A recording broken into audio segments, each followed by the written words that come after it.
मुख्यमंत्री शिवराज सिंह चौहान द्वारा सोमवार को मंत्रालय में की गई कलेक्टर कमिश्नर वीडियो कॉन्फ्रेंसिंग में लिए गए निर्णय का कांग्रेस ने पूर्व मंत्री सज्जन सिंह वर्मा ने स्वागत किया है। फर्जी एनजीओ पर प्रतिबंध लगाए जाने के निर्देश पर कहा है कि सरकार को जल्द ही प्रदेश में संचालित फर्जी एनजीओ पर प्रतिबंध लगाना चाहिए। इसी के साथ ही उन्होंने शिवराज सिंह चौहान के मंत्रियों के द्वारा दिए जा रहे विवादित बयान पर भी तंज कसा है। सज्जन सिंह वर्मा ने कहा है कि मुख्यमंत्री शिवराज सिंह चौहान के मंत्रियों को अजीर्ण हो गया है कि जो ये राजनीतिक पदों को पचा नहीं पा रहे हैं। वहीं कृषि मंत्री कमल पटेल द्वारा सीएम शिवराज को क्रांतिकारी तंटिया भील का पुनर्जन्म बताने पर भी तंज कसा है। मुख्यमंत्री को पुनर्जन्म बताया है टंटिया मामा।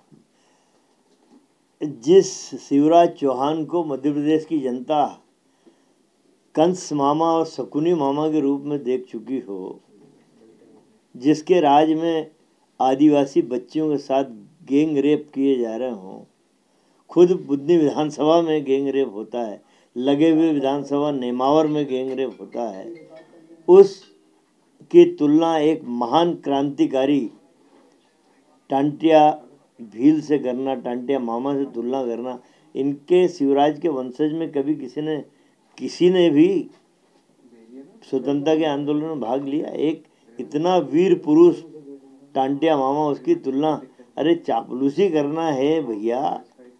श्रीमान मंत्री जी, तो जाके कहीं उनकी चरण पादुकाओं को छुआ लो।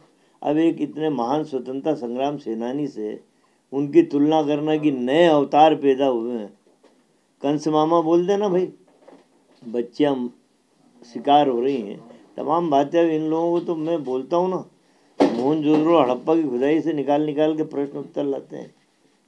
कैसा हो क्या रहा है सर कि मुरलीधर राव इस तरीके का बयान देते हैं, कमल पटेल भी दे रहे हैं, रामेश्वर शर्मा भी घुटने तोड़ने की धमकी दे रहे हैं। असल में क्या, भारतीय जनता पार्टी के नेताओं को अजीर्ण हो गया है। मुरलीधर राव ने तो बनियों को तो जेब में बता दिया कि बनिए तो जेब में है, इनकी ब्राह्मण बनिए जेब में है, इनकी कोई चिंता करना नहीं। रामेश्वर भाई का बयान भी पता नहीं कहाँ से निकल के आता है। और विश्वास सारंग को भी बीच में कुछ दर्द हुआ था, वो भी 1947 के पहले पहुंच गए थे कि नेहरू जी ये और वो। अब बिसाऊलाल भाई ने जो छत्रपतियों पे आक्रमण कर दिया, छत्रपों की महिलाओं पे आक्रमण कर दिया। ये असल में क्या है, इनको कुछ ऐसा अजीर्ण हो गया है कि ये राजनीतिक पदों को पचा नहीं पा रहे हैं। एक बड़े पद पे आने के बाद आदमी गंभीर और संवेदनशील होता है। इनके वहाँ आरएसएस का आया हुआ आदमी भी और इनके जो वरिष्ठ हैं, ये सारी के सारे लोग ऐसा अनर्गल प्रलाप कर रहे हैं।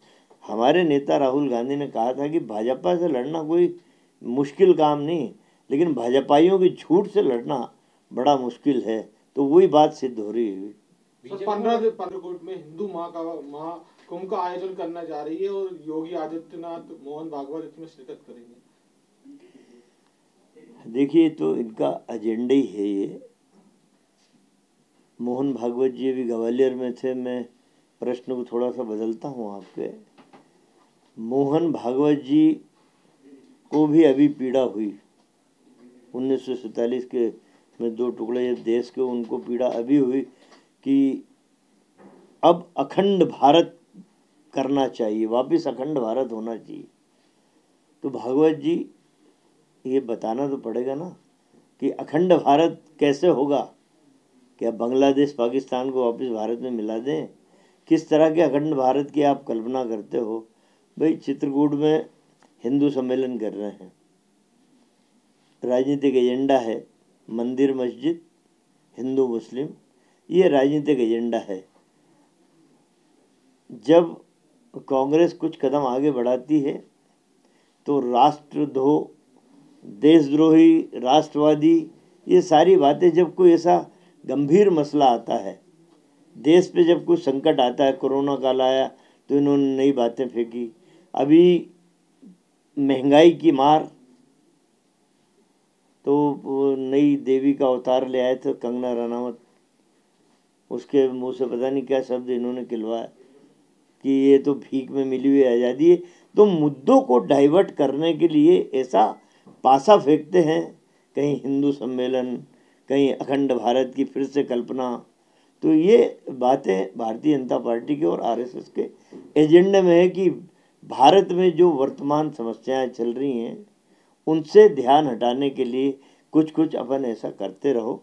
और असल में भारत की जनता निश्चित रूप से बड़ी विद्वान है, पर कहीं ना कहीं मनोवैज्ञानिक दबाव में तो आई जाती है। ये तो आपको लगता है इस कार्यक्रम मुख्यमंत्री को पुनर्जनन बताया है टंटिया मामला?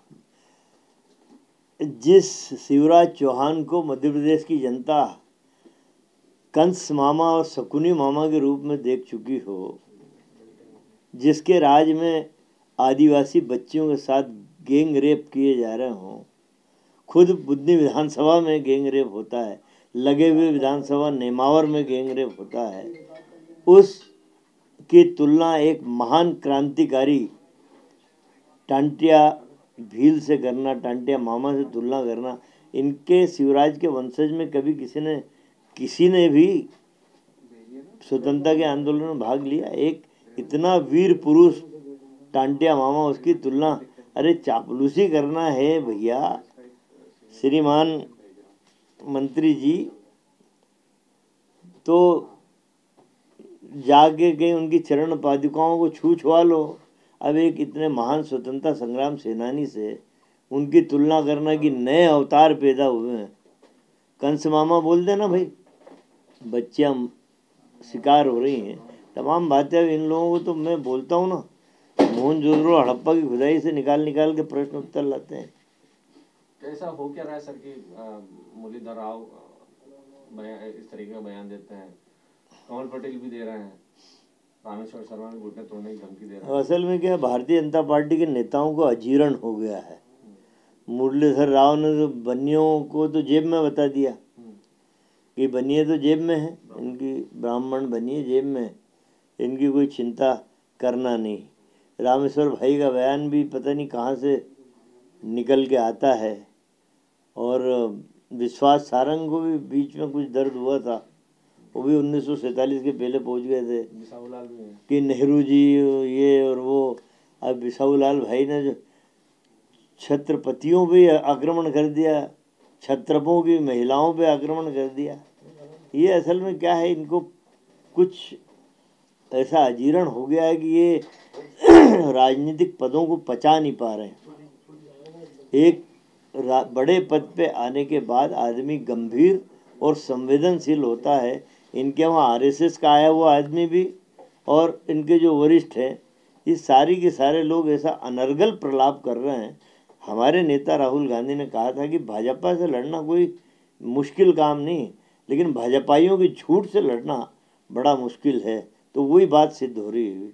उनको बिना बताए बैठक ले ली गई। बीजेपी में क्या चल रहा है सर, क्या लग रहा है? असल में बीजेपी घबराई हुई है और खास करके हमारा मुख्यमंत्री घबराया हुआ। और मैं बार बार बोलता हूँ कि कभी भी जो इन्होंने इंटरनल सर्वे कराया है आरएसएस ने, उसमें शिवराज चौहान के नेतृत्व में अब इनकी सरकार 2023 में बनने वाली नहीं है। इसलिए लंबी लंबी बैठकों का दौर, और बार बार मोहन भागवत कभी भोपाल आते हैं, कभी इंदौर जाते हैं, कभी ग्वालियर जाते हैं। ये छुपा हुआ एजेंडा है राजनीति का इनका। तो ये इतनी लंबी लंबी बैठकें कभी आपने भी नहीं देखी होंगी पत्रकारों ने, कभी ये बैठक कभी वो बैठक।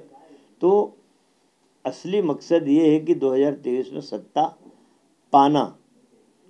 शिवराज के नेतृत्व में ये उस सत्ता की पुनः प्राप्ति 2023 में नहीं कर पा रहे, इसलिए ये या तो ढूंढ रहे हैं कि शिवराज को हटा के कौन सा चेहरा लाएं।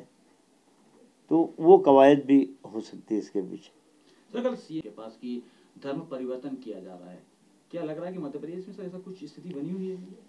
देखिए, मैं बोल रहा हूँ ना कि जब जब देश पे कुछ इस तरह का वातावरण बनता है भारतीय जनता पार्टी के खिलाफ, महंगाई का हो, कोरोना का हो, अन्य बातें हो, तब ये इस तरह के मसले उछालते ही हैं कि एनजीओ। तो भाई तुम मेरा एक नहीं, 17 साल से एक व्यक्ति इस प्रदेश का मुखिया है, मुख्यमंत्री है। क्या आजकल में इस तरह के एनजीओ पैदा होगा क्या आज तक? यदि आपको लग रहा है कि ऐसा हो रहा है तो क्या आज हो रहा है? 17 साल से एक व्यक्ति मुख्यमंत्री बना बैठा है। अब इनको तो उछालना है ऐसी बातें जो लोगों को लगे कि यार देखो क्या हो रहा है। शिवराज ठीक कर रहे हैं एनजीओ पे, हमारा तो कहना सारे एनजीओ पे बैन लगा दो ना। काहे को भाई, तुम्हारे हाथ में पावर है, सरकार को क्यों नहीं बैन लगाते? विकास भी शामिल हो रहे हैं, तो कहीं ना कहीं अपने हिंदू कौन एजेंडे को शामिल चलाने हो के रहा लिए ये साहित्यकारों कवियों का साथ ले रहे हैं। देखिए, एक इतनी बड़ी पार्टी, इतना बड़ा दल है, और जहाँ चित्रकूट का नाम आता है तो पवित्र भावनाएं और धार्मिक भावनाएं अपने आप हिलोरे लेने लगती हैं। ये मैं निश्चित रूप से बोल सकता हूँ कि आशुतोष राणा और इन लोगों को इन्होंने अपना एजेंडा बताया नहीं होगा।